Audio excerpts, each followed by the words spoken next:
Hello and welcome back to the Sober Session podcast, episode 2, From Homeless to Hero.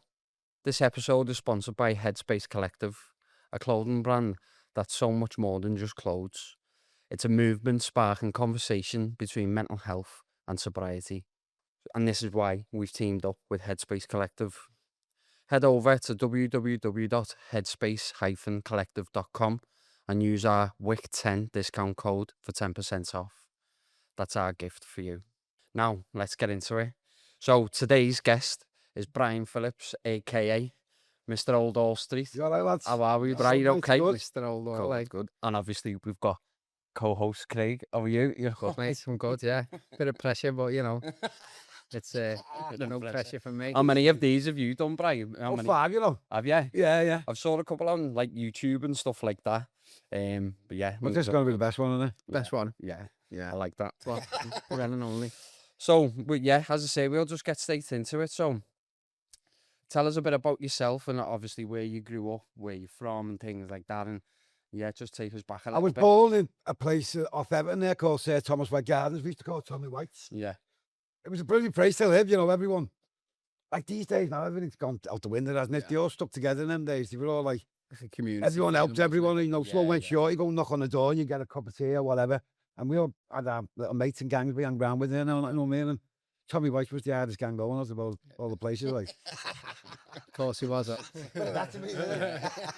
Well, anyway, we lived in Tommy White. My dad was like a bowman. He used to go around collecting rags and all that. Mm. And I think that's where I got really being generous from, was because he used to bring clothes home and he'd give them to all the people in the streets that needed coats or jumpers and whatever. Amazing. And he'd do that. I think that's probably where I get it from. I don't know really. Like. Generosity for you. But in Tommy White's, as I said, we were like a big family and everyone looked after each other. It was just a lovely place to live. And if it was back there today, I'd be made up. Yeah. You can't go back, can you? But What was it like growing up around there and stuff like that? Was it we were rough or fucking, like- anything? Yeah. we were bad. That's all. Do what you Yeah, can. aren't you? Yeah. Today, they say kids are bad today, but we were bad ourselves. Like, you know what I mean? We always getting chased by the busies and all that. Yeah. But Well, like you say, that's what you like when you're kids and stuff like that. Like, obviously, without going Just into learning too it, much don't you? detail. You just learning life. yeah, I didn't go to school much. Like, Yeah. I sag school a lot, and we used to get me mark and jump over the fence and go missing all the time. That's why I'm not very good at reading and writing, so it's one of them things, isn't it? Yeah. Just take it as it is, don't And anyway, in Tommy White's and all that, like our dads, granddads and everyone, they all drank. Yeah. So when we were little, like the first thing we wanted to do was have a baby. Of course. So like at 13, I started drinking like at 13. Mm. My mum would go to outdoor falls and get us them big, I don't know, you won't remember them because you're too young, big party cans like that. No. 7 pints in a In a big in a bottle. can. Yeah, you used to Bloody hell. open the chocolate like that and pour it out. Like a keg, basically. Yeah, so we'd all be babying in my room, drinking and all that. Yeah. And going out and causing chaos then. But anyway, got to about 15. I started getting in the pub then. Yeah. We used to put eye mascara on a bit of a moustache to get in the pub. A little bit of a muzzy. Pints, Bit like Charlie Chaplin. after a few pints, it'd be gone. But there was no such thing as drugs in them days. Coke, ecstasy tablets, there was nothing like that. Yeah. The older lads maybe smoked a bit of weed and that now and again, like, but Mm. no, we weren't interested in that. We just wanted to get a baby down our necks and Yeah. thingy. So I started drinking, like it must have been 15. And it went on for years and years. And I was heavy drinking. I was a big lad then. I could fight at the time. And I used to go up and I'd cause chaos everywhere. I wouldn't be happy with a few pints. I'd go like 11 o'clock in the morning. And I'd be in Chinatown at like 3 or 4 o'clock in the morning trying to knock on doors, trying to get somewhere to a little slight club or something, you know what I mean? Yeah. I'd be bladdering all the time and all that. And it'd go on for years and years there. And I started losing all the fights and all that. So anyway, kept babying and all that, causing murder. Going out, and I'm talking about going out at 11 o'clock in the morning, right through. Oh, wow. And this was from age 15, was it? This was from age 15, For yeah. years. I was probably heading towards being alcoholic. Well, I wasn't an alcoholic at the time, like, 15. but I just kept drinking. And If you don't mind me asking, Brian, was there like any sort of reasoning behind that, or was it just a case of like, that's just how it was? it's just how it was, because Yeah. everyone, as I said, everyone's dad drank, and I wanted to be Yeah. the same as them, like, and Everyone was doing it, weren't they? Yeah. but I was becoming an alcoholic and bladdered every day and night, and Yeah. coming on, causing murder, getting nicked for all kinds of fucking and just drinking and drinking and drinking. Yeah, yeah. And then that went on for years. And when I got to age about 20, 24, I used to go to this club called the MAA. It was on Sheer Road. It was the divorced, separated, and new friends. And all the bears used to take the rings off outside. We used to cop off in there every week. Well, anyway, we were in there this night and bladdered. And this fella said to me, want to try a bit of this? It was amphetamine. Yeah. That was my sugar rush, was amphetamine. I Was was it addicted just to instant, amphetamine. like, straight No, it away? wasn't instant. No. But I was bladdered at the time. Yeah. And this fella gave me some amphetamine.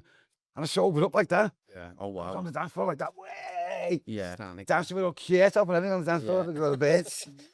And I just went, wow, what fucking that was amazing, that, wasn't it? So the next time I went out, drunk again, I had a little bit more. Yeah. And then the time after that, I had a bit more. And the time after again, a bit more. And then one morning, I just woke up and went, I need a bit of that to fucking make me feel all right during the day. Yeah, yeah. And from that day, it went like, the next 35 years went like that. Wow. I was whacking it every day. I tried other drugs as well. I tried cocaine. I tried crack. I tried heroin. I didn't like heroin.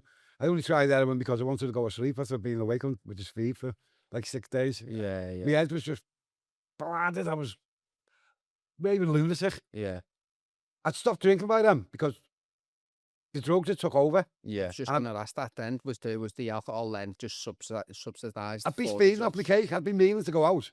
And I'd go to your house. Yeah. I'd be like, I'd look at the clock and it'd be like 3 o'clock in the morning. Yeah. And the people would go, why don't you go? Because you just be like that all the time. Just constantly. But anyway, it was like, well, I just, as you get every, I was doing like 1.5 ounces, 2 ounces of paste a day, Yeah. every day. Yeah. And I'm talking about 365 days a year. Christmas Day, banging on the dealer's door, saying, I want some stuff now, I want some stuff now. Wow. Yeah. Blathering, and this went on for donkey's years. My girlfriend, she died, and I brought my son up from when he was like 2 Yeah. till 13, and because of my addiction, he was taken off me. Yeah. And I never seen him for 18 years. And when I stopped taking drugs and all that, I tried to get in touch with him, and he just said, well, where was you when I was 18? Where was you when I was 21? Yeah. And I never seen him. Then I won an award off Lifestyle Awards, and he just messaged me up the balloon and said, proud of you, Dad. That's amazing. So I made to meet him outside the Shankly Hotel one day, and ever since then, we've been the best of mates ever since. That's boss. That I've saw brilliant, pictures mate. on your Facebook. Yeah, he's my best mate now. It's amazing. Is he getting married soon? He's getting married, yeah. Yeah, I saw that, and that's boss. That like the years that you hadn't spoken. I was just like the best of 18 mates now. He's just unbelievable. And I never, in my wildest dreams, I never dreamed that this would become possible, you know what I mean? Yeah, So it just shows you, you know, you never give up and never give. As I always say on my that's thing, it. don't ever give up, don't ever give in. Yeah, You know, because anything can change and anything's possible to change. And it's good that you've had that determination, isn't it? To just 35 years of doing what you were doing. Yeah, well, when I and it was, all changed. What made it? What made you change? Was it something that happened to yourself, or? no, I didn't want to die, to be honest with you. And I was very close to dying. I was Have you gonna say seen any back then, pictures of you're me? When close. I weighed like 7 stone. I became homeless at the time because of not paying the rent or something like that anyway. But I was just lost, and I didn't have a friend. And I've got thousands of friends now, thousands of them. Yeah. And, you know, they're all brilliant people. yeah, I had to, when I stopped taking drugs, I had to break away from everyone now. Because Of course. when you're in the drug world, you're in a world where everyone you know or wanted to know you has left you by then. Yeah. You're stuck with it. A circle of people who either sell drugs, deal drugs, give drugs away, or are just druggies. yeah, And you're stuck with all these people. So I had to get away from all them. But I was in town, I was walking around town, I was dashing down with rain, and I was soaking wet. And to be honest with you, I just wanted to die. I said to God, let me fucking die with you, mate. yeah, I want to die. And for some reason, I ended up in Old Orchard. Now, I didn't used to hang around town. I'd Breck Road and all that was where I knocked around. Anfield and all that. So I ended up in town for some reason. And I walked to Old Hall Street. Hence the name. I got my head down this doorway. I was soaking wet, freezing cold, right? So I'm in this doorway, and so I was, oh, this is the end, this is it. yeah. So anyway, I wakes up in the morning, and I told everyone, there's a woman standing there. She had a full breakfast in a plastic container and a coffee. And I opened my eyes and started crying. I thought, wow, how amazing is that? How lovely it was. And for this day, if she's watching this podcast, get in touch with me because I'd like to meet her. Yeah. Be nice Because fella. Be amazing. I can't even know her name, but I just remember the smile on her face. She was just had this big, massive smile. So I'm in this doorway, and I thought, like, nice that, anyway. So someone come past him, and here's £1. Someone else come past, here's £2. Fella give me a fiver. Come like 11 o'clock, I'd made like 25, 30 quid. Yeah. I thought, wow, brilliant way of making money if you get drugs. This, you don't have to go robbing or nothing. Just yeah. Jay jumped on the bus, went and got me drugs, come back. I'm in the doorway. And it was brilliant. And I'd done that for about a good few weeks. Is on that. And anyway, one day a woman turned up. She had a fold-up bed. She got on the bus with a fold-up bed. You know, and give me for the doorway. I thought, wow, how kind man's that? I'm sitting in the doorway, like, and I thought, look, I'm going to have a go. Stop taking drugs. It's I've probably tried so many. I've been in jail and everything, and I've tried so many times before. As soon as I come out of jail, I went back to the same people who I knew, and within half an hour, I was back on the drugs again. When I was in jail, I was saying, that's it, finito, finished. Yeah. I'm never going to do this again. yeah. But as soon as I mixed with the same type of people, it was over, you know what I mean? It's true what they Game say. over. Like, you see the videos online about like trying to break away from circles like that, and it's so true, isn't it? Yeah. What you It's too just young said and there. grounded as well. Just going back a little bit, but like dead quick. Do you remember like the very first day that you became homeless, or is that like a bit of a blur kind of thing, or like not like your very first day? Blur, but, really, like- because I was off my cake, you know what I mean? So I was up there, you know. Yeah. I just walked around for 3 days, and I was that cold. Tiredness, and because I'd stay awake for 4 or 5 days. Supposed to be dead after 6, you know. I'd stay awake for like 4 or 5 days. I'd be walking around like you know, in your head, everyone is looking at you because you look that bad. Yeah. You think everyone hates you and all that. Yeah. You know, anyone who's got money wouldn't give you the push off the side. And you have this hatred of people who's got money, Yeah. and you think that they're always looking down on you. And I know that's not true because I've got some amazing rich people that are friends of mine now, you know what I mean? Yeah. And we come very close to them. One of my closest friends was, she just passed away, Sue Wright. See, when I was in the doorway, it become below 10 freezing in 2016. I would have died. And the people walking past me going, oh my God, Brian, we thought you'd be dead this morning. Well, anyway, once Kenwright opened Kingsway House, which was a homeless shelter. I didn't want to leave the doorway, but I had no choice because it was too cold. So I went to Kingsway House. I'm sitting there feeling sorry myself on the floor, like I'm watching all the homeless people off the street come in. I thought, oh my God, I thought I was bad. You know, they had long hair, nails down. They'd just given up on life. Yeah.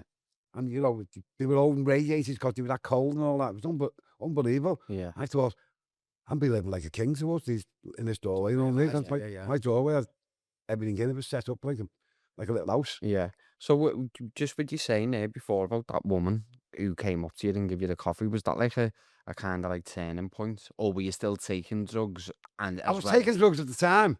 Yeah. When she came up with that, I just couldn't believe someone could be so kind. Yeah. And because I remember you saying you were like the stuff that you were getting given, weren't it, like sleeping bags and stuff? You were going around, weren't you, to like all that was later on that. Yeah, that was later on that. But when I was actually in the doorway, see, I was in this doorway, and I stopped taking drugs then. And I was looking at the people going to work, and I thought, man, these are boring. I must have met with them, they're miserable. So I said, now if you know anything about homeless, you'll know that every homeless person will tell you, when you're homeless, you feel like you're invisible. People will walk past you and just not even look at you. Or if someone gives you £1 and you said to that person, what's that old fella look like? You wouldn't have a clue what you look like. Yeah. So I thought, I'm going to change this. So I started buying like Batman suits and Spider-Man suits and all kinds of different brighter suits. You get top hats. So people would recognise me and they'd know me. They'd never forget me. People used to go to me door and go, what are you doing here, mate? I say, I'm homeless. He went, you're kidding, aren't you? You're making a film or something like that. I went, no, I live here. Just to try and stand out, weren't it? Yeah, to stand out. And, you know, it worked. Like it worked the treat because no one's ever done it before. I don't think anyone will ever do it again. No. What I done in the doorway. Now, I knew it belonged to the Liverpool Echo as well. And I knew that no one had ever stayed in that doorway for longer than a couple of weeks. Yeah. I was there for 8.5 months. Yeah. So I said to myself, I need to get a story in the Echo. So I had the music blasting. I'd be singing, dancing all the time. You know, with people walking past and all, and I think the Echo's going to come and do a story. Yeah. But they never, after about 4 weeks, they never anyway. Christmas time, I took everything out and I done the old doorway. I spent about 300 quid on decorations, Christmas tree and all that. Got as far the Christmas tree. And I chair like this. I'm sitting in a chair like this as far the Christmas. And this fella turns up from the Liverpool Echo. And he went, can we do a story on you? I went, yeah, You're sound. like, about time. They done a story on me. And he called me the happiest homeless man in Liverpool. Yeah. And that was me staying in the doorway then because he couldn't throw me out then. So that worked to plan. But anyway, people were coming then with no one putting the story in the Echo. Yeah. They were coming to my doorway like 1 o'clock, up to 1 o'clock in the morning with food, clothes, or money, ciggies. And my doorway would be like that in the morning, chock with stuff, you know. And I go, what am I going to do with this? Yeah. So I thought, I'll take it out and give it to some of the homeless. Yeah. So I started taking it out and going, yeah, have this here, have some clothes, it's this for you. You know, and I seen how happy it made them feel very happy and all that. So that's basically how I started helping homeless people because of that. And is that how you met like Lawrence Kenwright and Sue Wright? Sue Wright, Lawrence and Kenwright at Kingsway House. Yeah. Sue was Lawrence's what's it called? CEO of the Oh yeah. of the Signature Living. Yeah. But when I was in Kingsway House, there was like 60 homeless people living there at the time. And Sue would come in the morning, the car, and I used to call her the posh lady because she always dressed amazing, you know, and she was so respected by everyone. Yeah. And she'd always come home and say, hiya, Brian, you all right and all that? And it's still there to talk about now. Mm. I had a dog in Kingsway House. One of the homeless girls come, she turned up in Kingsway House, right? She had a bearded dragon and a fish tank.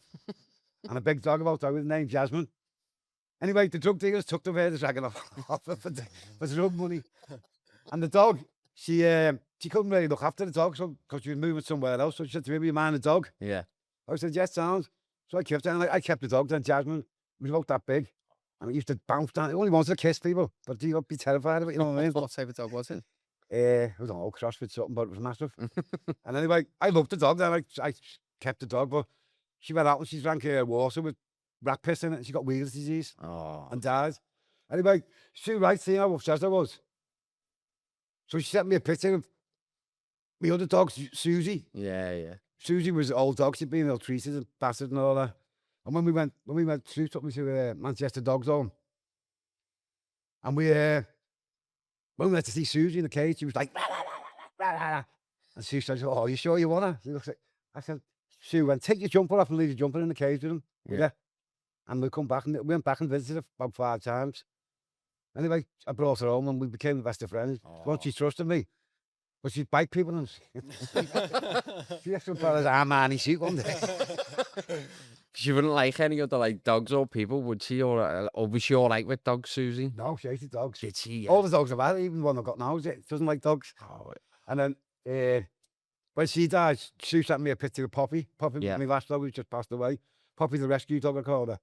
Because she highlighted a lot of people how good it is to have a dog. Yeah. A rescue dog.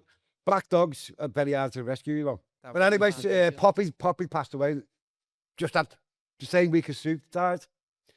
I suffer with mental health. You know, I suffer with mental health problems. Yeah. And for the last, since before Christmas, I think I've lost 7 people who've been very close to me. And Sue was the main one. When Poppy died, I was devastated. And Dolly came along then. Yeah. Dolly's a Frenchie. She came along. I like to believe that she was sent by Sue. Yeah. Because she knew I was suffering and that. Yeah. And is that the dog that came on the walk with us last time? Yeah. Yeah. Yeah. It's mad as it's good, or not good. It's amazing, mate, as well. How like you've had like so many people pass away, and like obviously dogs and stuff. Because I see it on your Facebook all the time how close you are with the dogs and how It's much been them devastating. and It's you. been We haven't gone back to drugs or anything like that, and that's amazing. That mate. Well, I wouldn't say I've been close to going back to drugs, but I've been very depressed. Yeah. And when Dolly come along, she changed all that because she's brilliant. Yeah. And how have you got out of sort of not a rut as such or anything like would you say like it's still keeping doing the things that you do, like that routine, like distraction If I and hadn't, if stuff. I hadn't been doing what I'm doing, Yeah, helping the homeless, helping people and all that, yeah, I'd probably still be on drugs. yeah, This has given me the hope that I needed to. It's giving you something, isn't it? Some purpose. It's given me a purpose in life, yeah. Mm. And I just love what I'm doing, and you know, drugs are the thing of the past with me now, and Yeah, anyone can do it if they want to do it. yeah. It's That's like, it, isn't it? It's a choice as well, isn't it? Like, yeah, like yeah. you say. And no, it's And mad. then when Kingsway House closed down, we moved on to the Cotton Street Road, which is in this street actually, right facing here. It's just down there, then we Right have a little facing look. here, Yeah, yeah. No, that was a difference. We learned from Kingsway House Mm. what was needed, and what's needed was the Cotton Street project. Was like, you can't have shelters with 85, 90 people in them because it's just pure chaos. Yeah, I can imagine. You know, you've got drug taking, you've got fighting, you've got lads and girls fighting with each other. We had 20 people, 21 people, I think, in Cotton Street projects. We brought 21 people in, all with addictions. The only rules we had stated was, you can't take drugs and you can't go out begging, because if you go out begging, you only do it for drug money. Because everything you need is in Cotton Street, all the clothes you need, everything at all you need is in there. Yeah. And we have this, like, because everyone, when you're homeless, as I said about myself, you've lost everyone towards the end of you. You've got no one, you're on your own. Yeah. We became their family in Cotton Street. Yeah. We had groups on, we had discos on, we had everything on. And every one of them, after about 6 months, had stopped taking drugs, which is an amazing achievement for anyone. That's amazing, that. They all stopped taking drugs, and Yeah. you know, they all wanted to be. Because simple reason is they wanted to be part of this family. Course, They didn't want to lose that feeling of being in a family. Yeah. And you know, it was brilliant. It was just a brilliant place. We're now Bring back the Cotton Street project. bringing back the Cotton project, yeah. Now. Now we're. I've now got. I run the team, Mr. Old Horse's Kitchen Yeah. family, which has grown beyond my wildest dreams. You know, it's amazing, and we. Because you go, tell us what you do with that, right? Because you go out, is it Tuesday and Thursday? We go out on a Tuesday and Thursday. I go out every single night of the week with my dog. I yeah. walk around, make sure everyone's all right. But the main thing for the team, Mr. Old's Kitchen family, is Tuesdays and Thursdays we go out. And it's become massive. You know, we've got a big, massive team now, you know. We even do special outreaches with businesses. Yeah. One of our main ones is Morrison's, New Brighton. Amazing. Root and their team, all the people who work on the tills and everything, they all come out there, and their children and everything. Morrison's supply everything for the outreach. That's amazing. Like, yeah. I'm talking about 10 cars full of stuff. Yeah. And we all go out and we give it all out. And we've become like family. We've been doing it for like 6 years now with It's Morrison. amazing. And we have a few, Is that every week that you do? That's once a month. Once a month. yeah, but they bring everything, and they almost like sweet things, biscuits, cakes and all that. They bring all things like that. You still do the Greg's vouchers and things? We do the Greg's vouchers. We pick up food from Greg to Spud Brothers Express. They donate to us, and their Spuds are beautiful, and all the fillings with them and all that. Yeah. You know, there's some lovely fillings, what they do there, Spud Brothers. They come out with us. Pretz donate to us, Boots donate to us. And we have lots of, Roundley's Tavern, the guy who owns Roundley's Tavern's a big supporter of us. He always donates sleeping bags, tents, you know, just so many people. That It's get amazing. involved. Like, I was going to say, the amount of people that get involved. I just can't believe it. And you It's so just awesome. don't know how many behind the scenes do you that are actually no. involved and stuff like Well, that. that's the actual team. There's probably well over 100 people that are in our team. Oh, wow. And, And it's you and is it Robin Hancock? You me, both Robin, got- Linny, and Linny's daughter, and Kim and Charlotte are probably the main people that run the team, Mr. O'Leary's the Kitchen family. Yeah. Without these, I'd be lost, because they do all the work. I only get in the pictures now. Just get You're the face. yeah, but they do most of the work. Like, Yeah. but as I said, and we got some amazing support. Like, you know, Gary Skyner's one of our supporters. Yeah. Just loads of people that get involved with us now. It's amazing. Yeah. Oh, it's great, isn't it? Like you said before, when you were sat in the doorway and you mentioned other homeless people, you're just there, aren't you? And people walk around you, or people potentially step over you, and it was yourself that made the conscious decision to. No one Sound notices a homeless ridiculous. person. No one know what. If you give a homeless person £1 now and they put 10 in front of you and said pick him out, you wouldn't be able to pick him out, Yeah. because people don't notice him. And I have to think I've changed it in a way, like the way people treat homeless people. Yeah. You've certainly changed my view. Like I wasn't wasn't like nasty or anything. It's like that thing that you used to say, like people walk past and don't notice Yeah. them. But now, especially when me and Al lived in Crosby, there's some, I think I told you about him, there's some fella that sits outside Waterloo train station, and sometimes he'll be there for say like a week, and you Yeah. don't see him for a couple of weeks. Yeah. But like me and Ellie started like just general chit chat conversation. He'd say hello to the dog. I'd give him a couple of quid and stuff like that. And that was it. But yeah, it's like, because like you say as well, there's still human beings at the end Well, of if the day. anyone's like, watching aren't this, just stop and say hello to a Exactly. homeless person, Yeah. and you see how polite, how nice they are. Mm. You know, they're not the horrible people that people make them out. Yeah. Okay, they got addiction problems. Some of them drink problems, but they're not animals. You know, No. they're not treated like. Just lonely, aren't they? Like you mentioned before, just lonely people. It's mad, isn't it? Like, we should hear all stories as well, like whether it's in the Echo or whether you've posted something, mate, that like someone, like homeless people getting battered, and like Oh, for that happens all what? the time, And mate. that's from like people who were pissed in town and Yeah. stuff and stuff. And like, have you ever like had to deal with that? With, not just with the outreach, but as you say, you go out every night, don't you, and stuff, and make sure that, as you say, your brothers and sisters are all right. And like, do you ever see it, come across it, or like, what's like your sort of worst scenario, just so people know? And like, I see it a lot. I see it a lot. Even when I'm walking around town myself, because you know nowadays, drug addiction is not it's not only down to homeless people. You know, people and normal people are taking drugs all the Yeah. time. And I walk around town when we top out and I get people going, look at you, you're not bad or whatever, and things like that. yeah. And I just laugh at them and walk away, like, you know what I mean? Absolutely. And it was like you were saying before, like the things like cocaine and stuff, it's so easily accessible now, isn't it? It's like buying a packet of cigarettes in the shop or something. It's come to be like the It's with drink, rife. isn't it? Yeah, You come to one and one now. it goes hand in hand. And then you got mental health. Cocaine is the worst thing for mental health, and you'll ever know, because you know if you've done a thing, I checked how many people committed suicide. I bet you're half of them will Off be the through back of that. cocaine. Because Yeah. I've like Kevin, my mate, hung himself, didn't he? Yeah, I remember you And that telling was me about probably that. through cocaine. Yeah. A friend of mine who was with you the other day, Mark, he had an heart attack, which was probably through cocaine. Yeah. Because your heart can't take it as much as people think they can. Really. What I'm finding a bit more mad now, especially with the younger generation, that it's not cocaine anymore. It's Ketamine, yeah. Because you don't get that. I've heard you don't get a come down from that, do you? Or anything. We found Spice is another bad one. Spice. Yeah. Spice is terrible. I've saw some bad reactions off that. I don't know if it's a reaction or that's what it does to you, but like it almost like cripples you, doesn't it? And stuff. I put my head in the tent the other day after his homeless fellows, the one of the three of them in there smoking Spice, and just the fumes alone hit me, and I went like that. nearly collapsed outside. Oh wow. So I've said to all the team, don't be careful when going there any tents and all that. It's just almost like the hot box in and out, aren't Yeah. So like either Make it last a little bit longer. But since I've started doing it, it's got the violence on the streets has got so bad now that we have to have I don't know if you heard of the shields.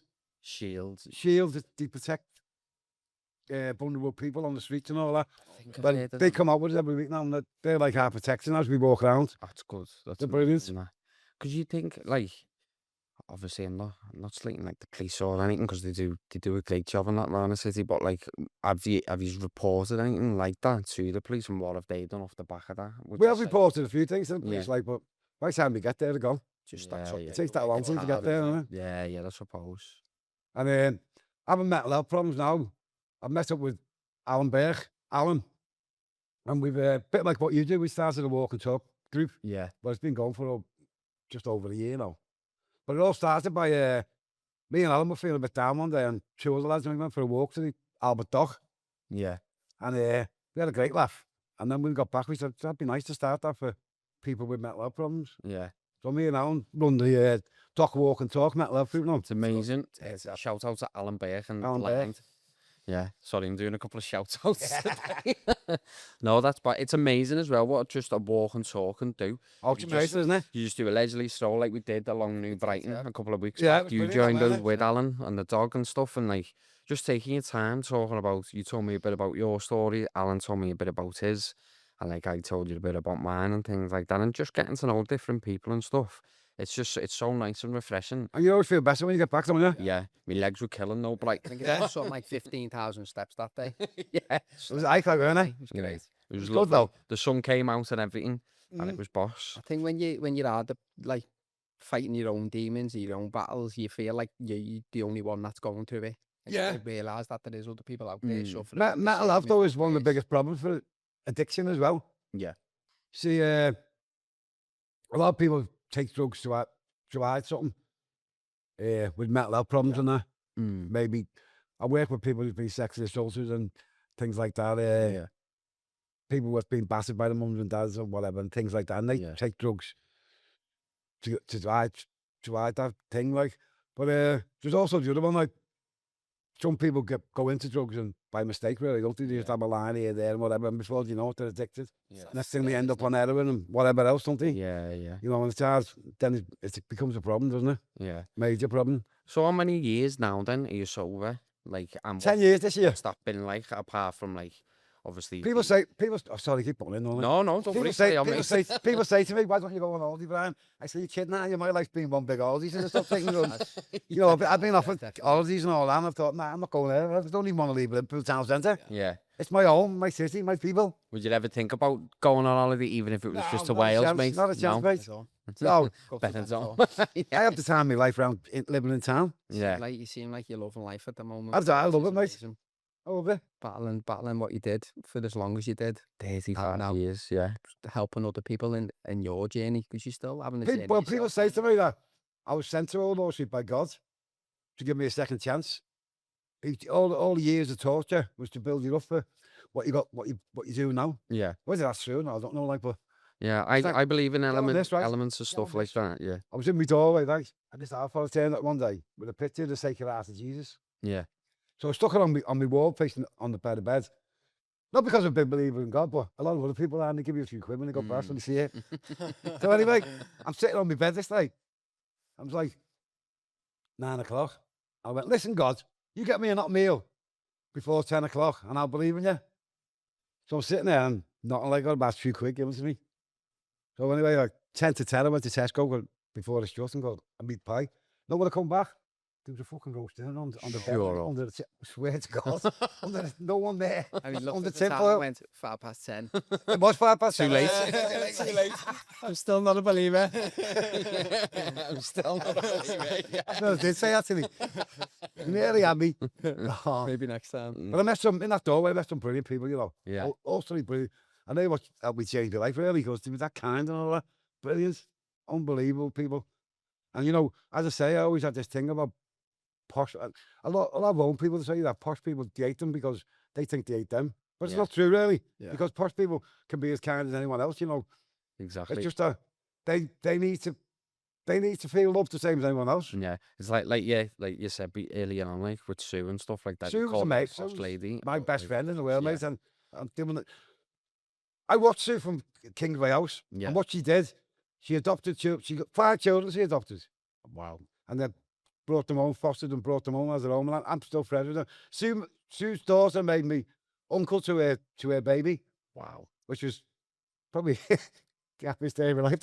Oh, Lovely that, yeah. right. That's amazing. That. She was a big believer in helping dogs and animals and all that.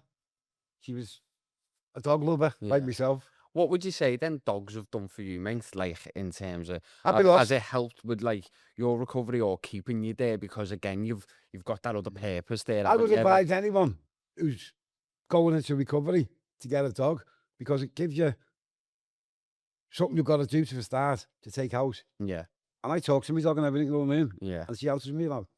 I've only just got her, but she started talking back to me. It's that responsibility, innit? But it got responsibility, you know what I mean? And anyone who's going into recovery, it's no good saying, yeah, I'm stopped taking drugs now. And then just going in the flat and you've got 4 walls on the telly because you won't succeed. Yeah, You'll soon be back around to your own mate. Just go Get yourself something. We like to encourage people in recovery yeah, to come out with the team, Mr. Old Aussie Kitchen Family, Yeah. get involved with the walk and talk group because it gives you something to do. yeah, You're meeting like people, the same type of people. yeah, Robbie Dyson, there he's 5.5 years clean now after 30 odd years of addiction, and he's doing brilliant. He's smashing it, and the Wow. people on the street are seeing these people, and they're going, I can remember do him when he was off his case. Yeah. I remember myself. I remember him when he was off his case. yeah. Look at him now. We don't actually go and say, oh, you need to stop taking drugs, mate.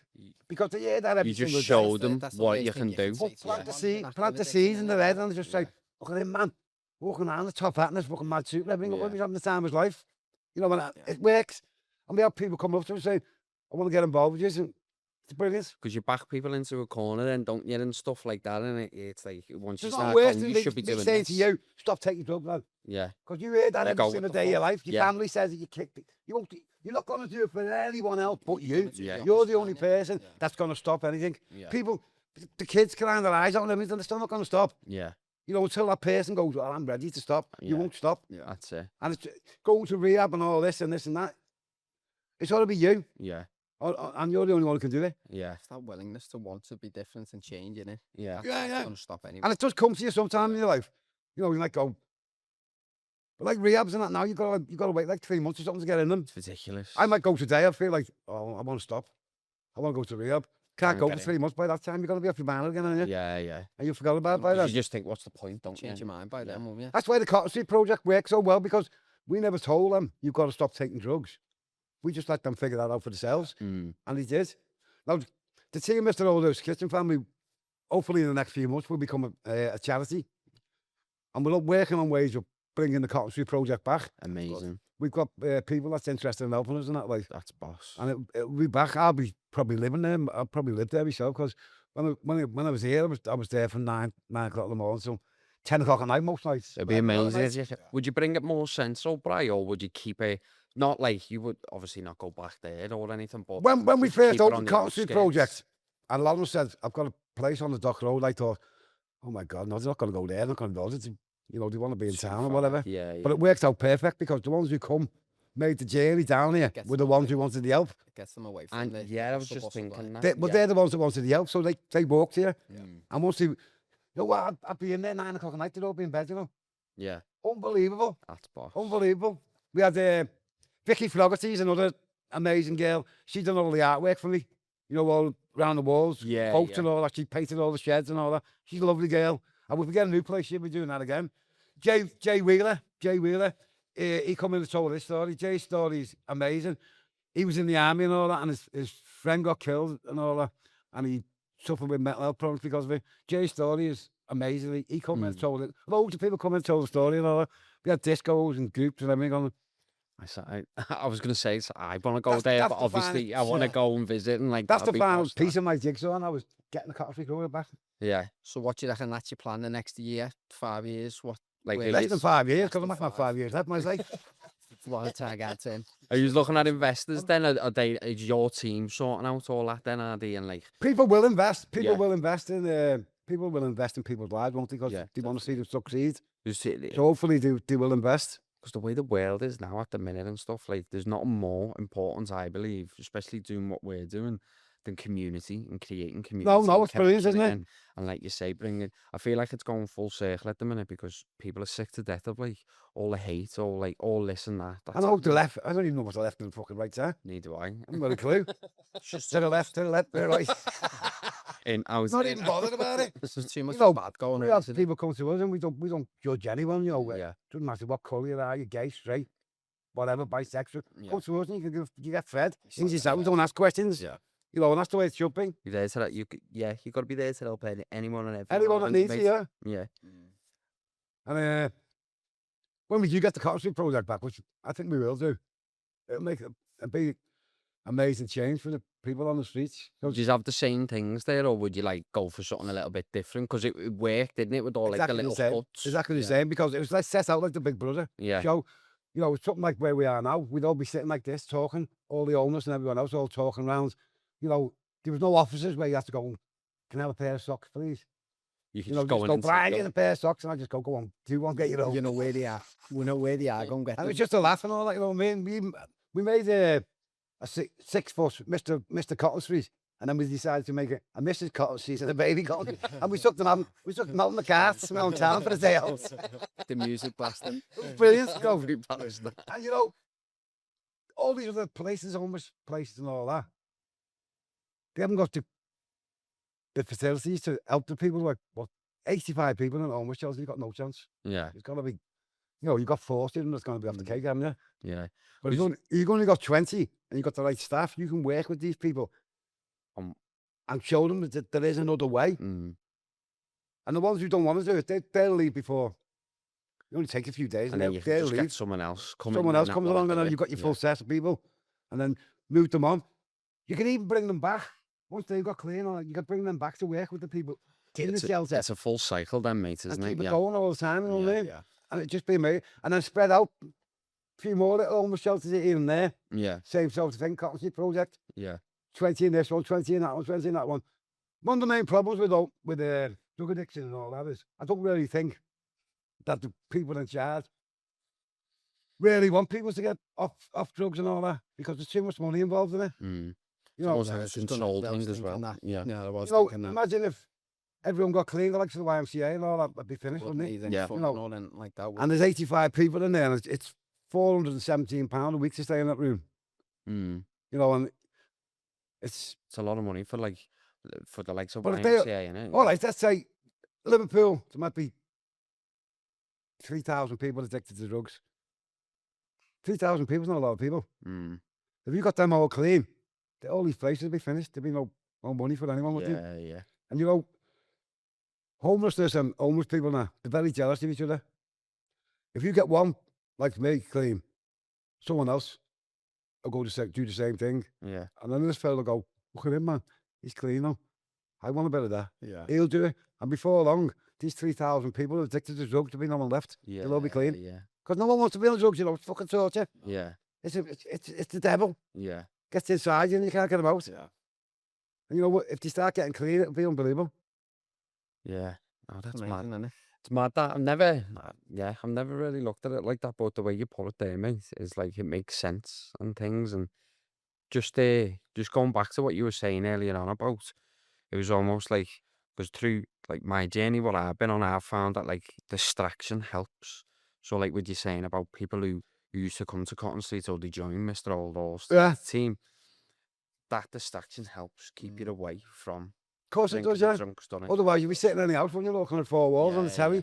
And within 3 days, you want to go out and see your mate. Yeah. And your mates are on drugs, so you're going back on drugs. Mm. You need to get away from all that. Yeah. I seen something online the other week to kick something that like a quote. I don't know whether I'm saying it right, but to kick one addiction, you need to be addicted to 2 positive things. Do you know what I mean? Yeah. So to try and get rid of one bad habit, you need 2 good habits to replace that one bad habit. It's almost like because that high is so good, isn't it? Like from either the drugs or the alcohol. You need to fill your day with Yeah. happy things. Yeah.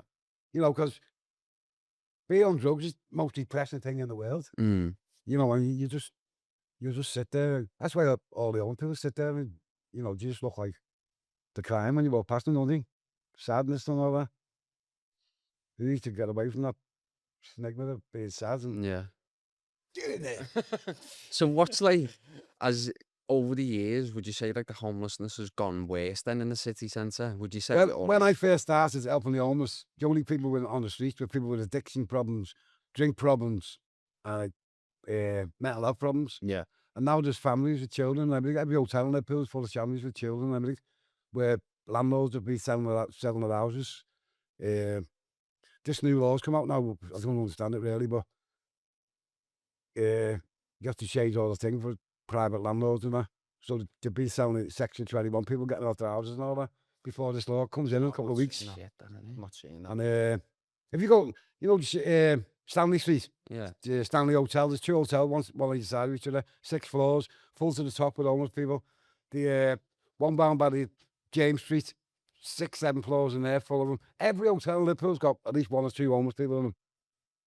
And there's, Because you don't Let me see- have you it. don't see CBI, many, do you? yeah. Let me just have a little You look don't- at you that don't see section many. 21. What you were I think, saying? I there. think there was a time where you walk down the street, like city they're centre. doing away with Section 21 next month, I think it is. So all the landlords are putting in the Section 21s now before it becomes law. I So thought you can't do it. Section. What were you saying? On sorry. Do you know when obviously like walking around the city centre, I don't go in the city centre much, mainly just work wise. But I don't see many people sleeping on the streets. I don't know whether it's because it's getting better, they're just hiding in different places or anything like that. But to me, There's like tents like you everywhere. said, is that Yeah. Just five or six outside Primark alone. There's 5 or 6 outside the Crown Court. That's mad, that. So everywhere, but it's not sorry, only in so- town now. It's everywhere?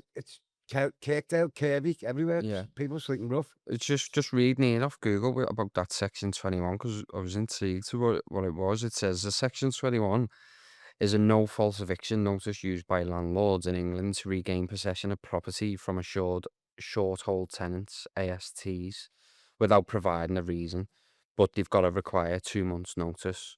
It requires at least 2 months' notice, cannot be served within the first 4 months of a tenancy, and must follow strict legal procedures. So they're just kicking people out for no But they're reason doing away with that whatsoever. law now. Oh, are they doing away Within with the it? next couple of Oh, months. sorry, yeah. So all the landlords are putting in now for the Section 21 So before they're just kicking they do everyone away out. with it, so they can get rid of them. Wow. not Why are they're they doing moving- that? Just so they can just sell the properties No, and one of things? the, or one of is the it- reasons is because the laws are going to be that hard for like private landlords. But another reason is that they're putting where they got one person living in a house and they're getting like £600 a month. They're putting 3 people in and getting like Get more, £600 each. so they can just up the like It's all almost down like to a greed. student's It's all down to greed accommodation. and all that. Yeah, And if you get made homeless now, the prices of rent and all that, now you've got no chance because you're talking £900, £1,000, £1,200 a month, aren't you? And you know, just always not going to pay that, are they? If you've got kids, it's like the girls now in the hotels, the homeless girls in the hotels, say they got 2 kids. They don't get fed in the hotels. You have to buy your own food. Mm. And you take them out to McDonald's 2 or 3 times a day, your benefit's gone in 2 days, isn't it? Yeah. You know, then they have to go to us then for food or whatever. There's not only us though that help these people on the street to live, but there's some amazing outreach teams out there I was as going well. to say, yeah, There's Liverpool in Arms, they go outside Primark Monday and Wednesday. They're a fantastic team, they're good friends of mine. yeah. You've got the Liverpool Supper Project. They're on a Wednesday. They're amazing people. You've got Martin Ashton's team, Action for the Homeless. There's basically one out every night now, bar Friday night. That's good. And we're thinking about doing something about Friday night as well. Like, Yeah, that's amazing. That the amount of people, all the amount of different teams that come out and help the homeless. yeah, there's a lot of help out there. The amount of teams that come out, it just shows the amount of people that are out there on the streets as well, doesn't it, mate? Like, Yeah, there's be We Instead of deal with like A team a night minus a we deal with like 100 people when we go out and outreach. and is that on both Tuesday and Thursday? Tuesday and Thursday, and then all the other teams are the same. But you know, the amount of you wouldn't believe the amount It's of over food we get. 1,000 people a week, that isn't it? Yeah, you wouldn't believe the amount of food we get. You know, Greg's, Spud Brothers, Pratt's, and we have the carts are like You first think we get a few sandwiches, we don't. We get hundreds of them. We want. You'd think the likes of Tesco and all the Asdas, wouldn't you? Because they throw away a load of stuff, don't they? Yeah. You've saw it online. Some fella goes around looking in bins and they're like, these Well, are most still of the in shops have their own charity. You've got to give it to them. I now. was going to say, But, yeah, probably we have- another we have- charities and David Whittle makes scouts as well on a Tuesday, big massive army thing for the scouts. boss. And where we meet outside Yates's, we must have 60 people waiting for us when we get there. And they all come for Dave Scouts and all that, and Greg's and that. We have clothes, we have tents, we have sleeping bags. yeah. And we try to encourage people to get in touch with the and it's, services and that one. it's good that, isn't it, that they know certain times, certain days that there's going to be Oh, they know some sort of wherever it is. reliability of yourself and obviously your team, giving them sort of to look forward to, isn't it? At the end of the day, they know they're going to get a nice hot meal. Yeah, yeah. And with the tents, the council take the tents as well when they leave them on the street to go Just get to it the done. store or whatever. Council comes. You just The get tents rid we of them. go. It's disgusting, that, isn't it? We go through hundreds of tents, and all the other teams will tell you the same. You started putting like little spikes and stuff now, haven't they, in the doorways to stop people from I haven't seen that like really, but I've seen it on Seen Facebook. It's like little rubber spikes or something, isn't it? so they can't sleep comfortable. Yeah. Benches. Or the Have you heard- benches are all made mad ways, aren't Have you they? heard the music they play on Church Street? No. They've got big massive speakers and it plays like, when you phone the door up and you hear that pipe music or whatever it is. Oh, did you do it on purpose? Dead loud. I think it's to stop the homeless people sleeping there. It's so bad. Isn't it so mad? bad. There's Should start giving out some earphones. You'd think of Every all month, places, stuff especially like like a that, city like ours, obviously the people are all generous and that, you'd think the council would be exactly the same. But like you said before, it's all about greed behind it and stuff and Yeah, yeah. money. Well, the council could have helped us with Cotton Street project, they could have funded it. But as I say, I think they're scared that everyone's going to get clean and there'll be nothing for anyone. Yeah. At least it puts people back into jobs though, doesn't it? Paying taxes, paying the way. Yeah. And like they don't see it like that. But like you say, there's probably too much Too money much money, innit? involved somewhere, crossing funding, paths. like you said Yeah. before. Yeah, well, they're all mega money, aren't they? All the people that work for these places now. Mm. And, it's not in their interest really to have everyone clean.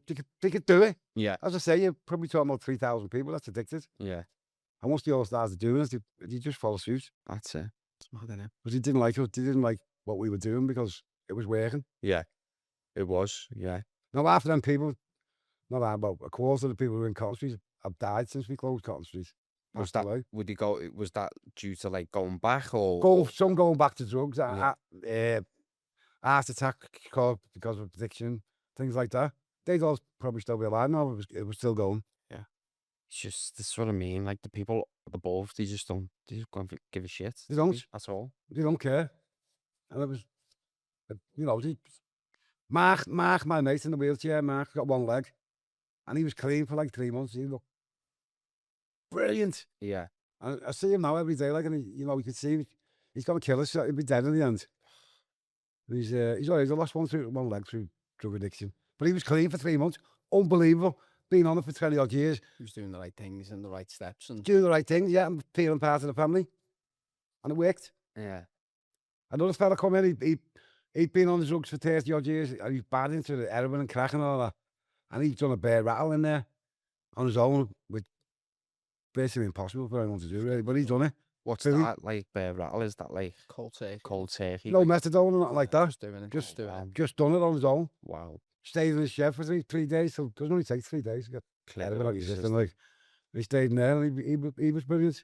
He went toe to toe with the devil there. Then. Yeah. Yeah, he did. The whole world. The whole world Fucking went knocked to him out. describe- He did, but he done it. He Yeah, done it toe like, to it was toe with the brilliant. devil. Yeah. Yeah. It was just a brilliant place and so missed, you know, it was unbelievable.